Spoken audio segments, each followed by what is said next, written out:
Bom, eu gostaria de dar boa noite a todos, aos amigos de sempre, aos novos amigos e a quem mais chegar.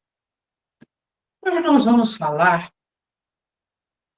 sobre a vida, o que é a vida e o que é viver.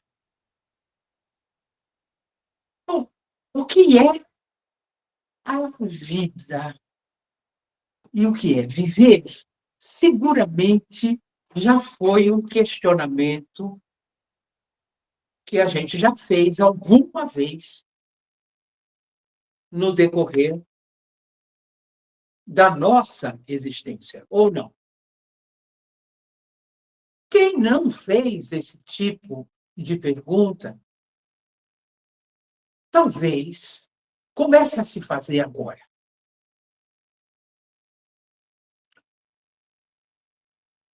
O que seria a vida? A gente se preocupa muito em definir a vida e é quase indefinível.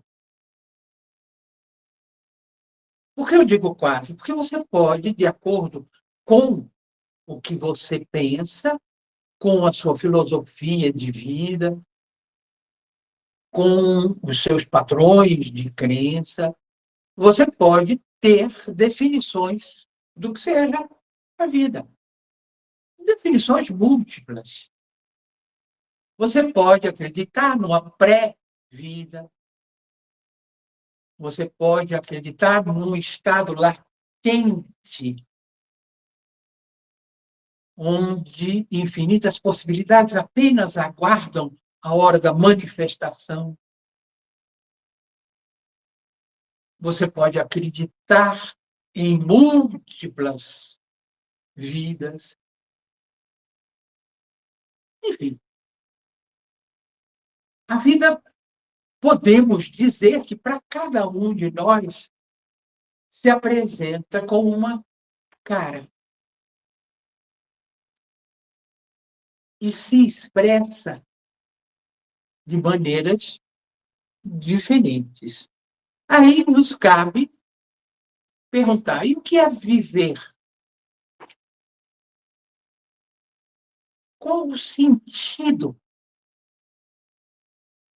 de estar vivo?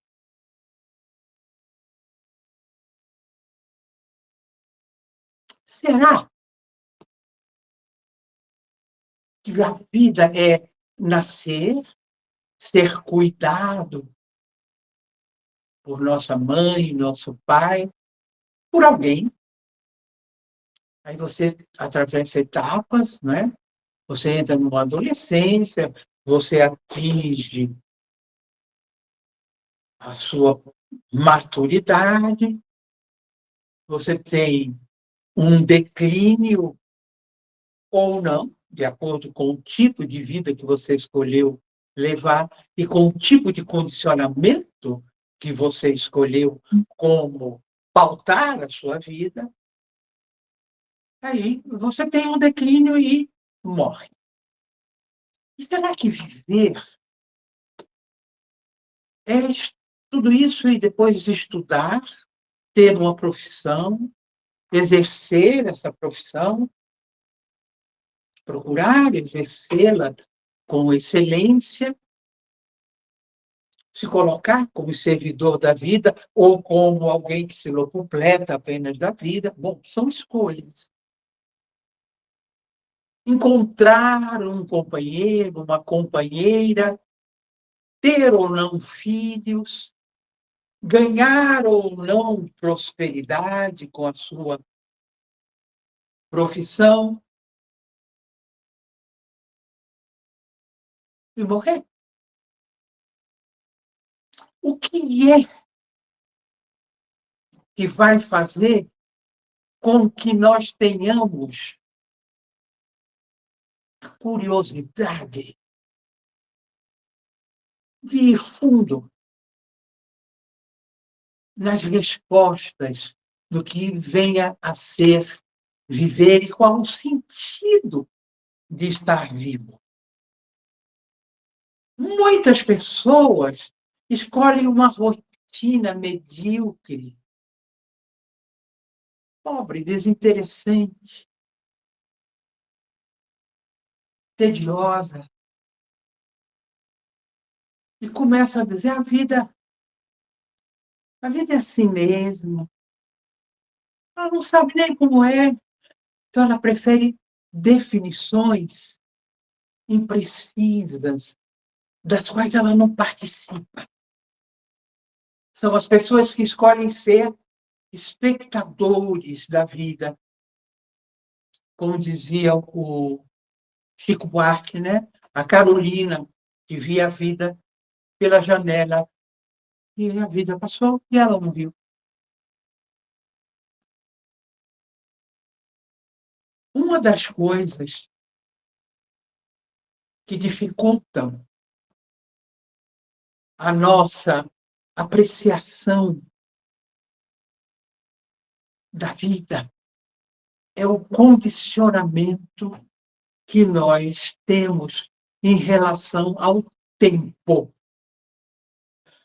Olha, 100 anos atrás, um homem maravilhoso, que foi Albert Einstein, na sua teoria da relatividade, provou matematicamente, e numa era onde as pessoas precisam que a ciência referende alguma coisa para que elas acreditem que aquela coisa seja real, ele provou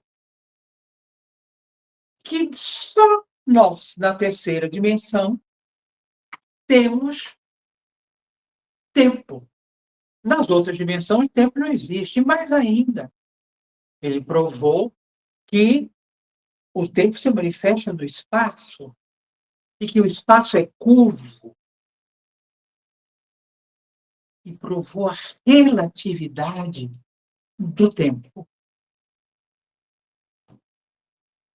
Quantas vezes a gente não se surpreende dizendo: nossa Senhora, o tempo é curto, a vida é curta, não tenho tempo.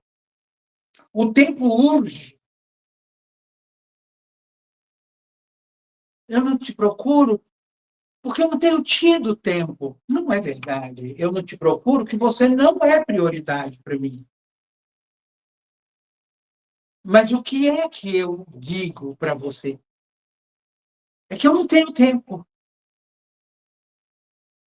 Geralmente, quem diz isso é quem tem todo o tempo do mundo. Quem não faz nada, nunca tem tempo para nada.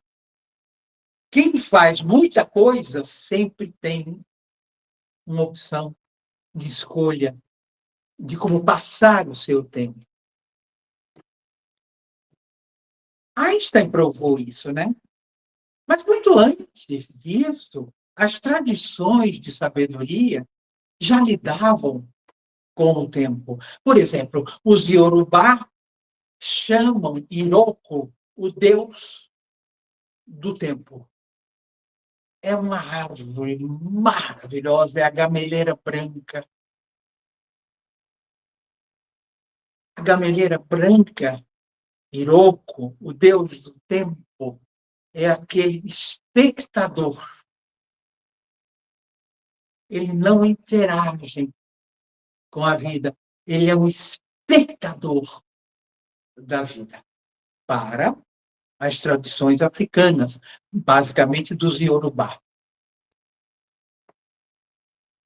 Para os gregos, Cronos e Kairos, ou seja,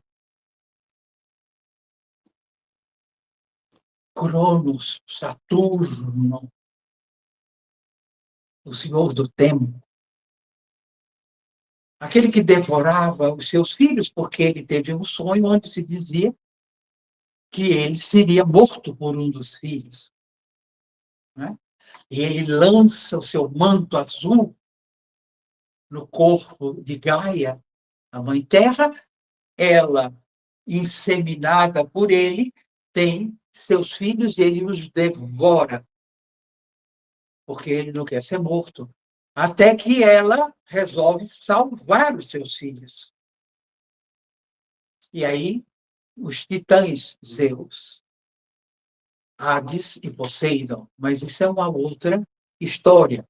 Por que eu estou me referindo a isso? Porque os gregos falavam também sobre o tempo. Os hindus, a mesma coisa. Os egípcios, a mesma coisa. Os sumérios. Enfim, é a nossa preocupação com o que fazer com o tempo que nos cabe, sem sermos prisioneiros dele. Fazer dele uma unidade organizacional da vida.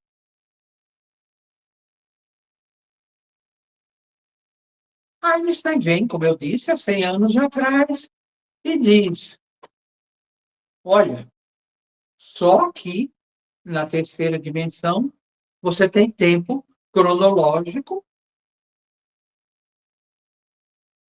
e você tem o tempo que você cronometra. Ou seja, que você cria horas, que você cria minutos, segundos, frações de minutos, de segundos, enfim. Por que a gente se deixa aprisionar e devorar pelo tempo? Muitos de nós dizem assim, não tenho mais tempo para isso, eu já não tenho mais idade. Olha que escolha de ficar acorrentado a uma coisa que lhe atravessa e que você atravessa ele, que é o tempo.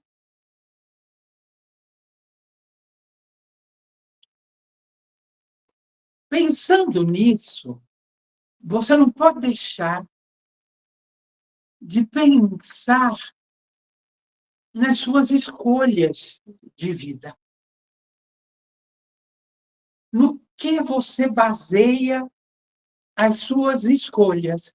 Você é senhor, senhora das suas escolhas? Ou você se deixa levar como uma casca de nós no oceano da vida? Eu estava, hoje à tarde, me ocorre dividir isso com vocês agora, pensando naqueles que a gente pode chamar de forjadores da sabedoria, da espiritualidade na história da humanidade.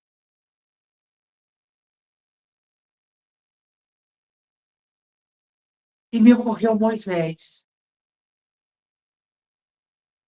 um forjador da nossa cultura,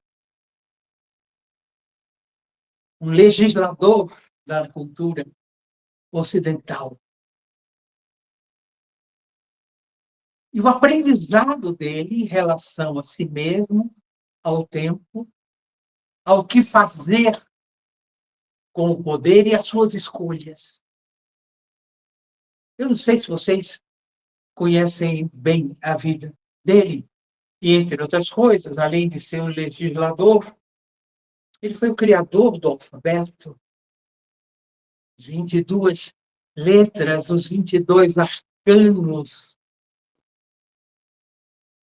maiores criados por Thoth. Não nos esqueçamos que Moisés foi um sacerdote de Ísis e Osíris. Ele cria as 22 letras de fogo do alfabeto, e vocês sabem que não existem números na sabedoria da cabala mística. Os números são pesos que essas letras têm. Mas não vamos nos aprofundar nisso para não sairmos da história de como lidar com o tempo, consequentemente, com o palco da nossa existência e como é que a gente interage e administra isso e como é que a gente se posiciona perante a vida e o tempo que nos cabe de vida. Quando Moisés resolve não disputar o trono com Ramsés, mas levar o povo hebreu para fora do Egito, quando ele faz isso, ele atravessa o Mar Vermelho. Ou seja, o divino permite, né, que ele atravesse. Qual é o simbolismo disso? Vocês já tinham pensado nisso? O que seria essa travessia do Mar Vermelho? Aliás, o Buda também fala, não é, da travessia para outra margem. É quando você faz uma escolha definitiva. Não é uma mudança de vida, porque mudança você muda uma cadeira de lugar, né? Você muda de casa. Não, é uma transformação. É quando você faz uma escolha que transforma a maneira de você ver, sentir, filtrar o que você vê, as coisas com as quais você interage, as pessoas, e intervir no mundo de acordo com tudo isso. Essa passagem do Mar Vermelho, essa mudança imensa, essa transformação estrutural de nível de consciência, faz com que ele tenha necessidade de testar, inclusive, os seus próprios valores. Ora, nessa travessia, depois, já no deserto, ele tem o encontro com o divino, não é? A sarça ardente, ele recebe as tábuas da lei. E quando ele volta, o que está acontecendo? Está acontecendo que as pessoas fizeram um bezerro de ouro e estão dançando em volta. Ele fica numa indignação que ele quebra as tábuas. O que foi aquilo, senão uma lição incrível para ele? Você acaba de receber do divino uma orientação, não só para você, mas para toda uma civilização que vai nascer de você e para você e por você. E você, um ímpeto desse, e destrói isso, ele percebe que não estava ainda preparado, que ele não tinha tempo. E que essa preparação tinha que ser através da experiência.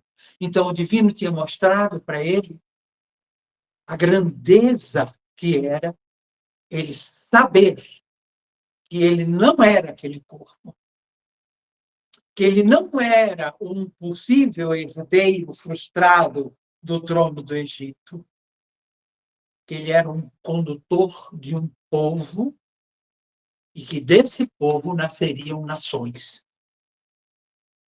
Ele volta, né, ao Monte Sinai, e recebe as tábuas da lei outra vez. Por que será que ele demora 40 anos para fazer uma travessia de 500 quilômetros, que era a distância de Mênfis até Canaã? Por quê que ele demora 40 anos? Por que esse tempo foi necessário? Primeiro, porque ele foi construindo cidades no caminho, o que hoje está provado, inclusive arqueologicamente. Mas, principalmente, ele teve muitos que desistiram. Voltaram para o Egito. Não aguentaram.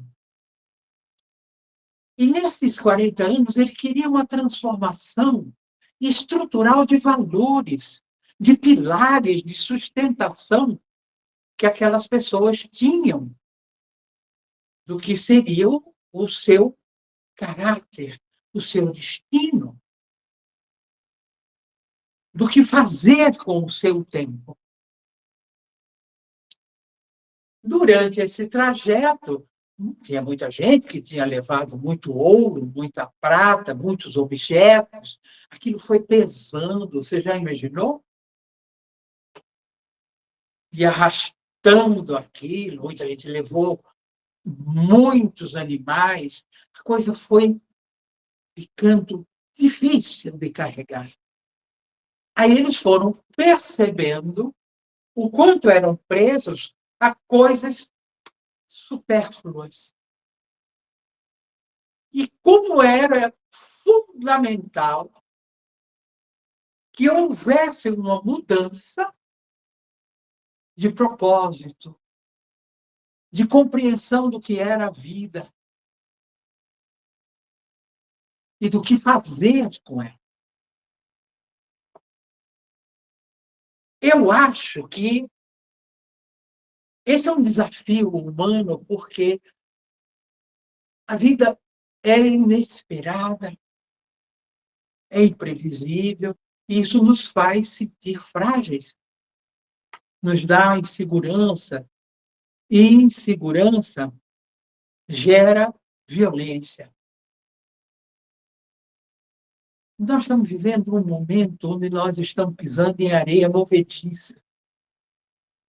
Nós queremos sempre ter uma segurança, uma previsibilidade. Difícil, né? Então, a gente aposta muito em tempos futuros, ou fica agarrado em dores, feridas do passado, que a gente não deixa passar. Nós cuidamos com muito carinho de nossas dores, né? É uma opção. Como dizia o Buda, a dor durante a vida é inevitável, mas o sofrimento é opcional. Tem gente que escolhe sofrer. Como a gente vive ou preso ao passado ou apostando no futuro, o agora é menosprezado. O momento presente é menosprezado. E nunca foi tão necessário que nós vivêssemos o momento presente diante de um colapso de um paradigma que de 400 anos para cá regeu e ainda está nos seus estertores, regendo a nossa coexistência. Nós estamos infelizes, insatisfeitos, e é a hora de dizer o que é a vida para mim. O que é esse presente? O que é o meu sagrado nascimento? O que é que eu faço com ele? Essa é a pergunta que eu vou deixar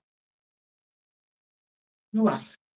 Ou você vira o espectador do seu tempo, ou você se compromete a ser um ser humano melhor, para que, de mãos dadas, com quem mais pensar assim, fazer do mundo um lugar melhor.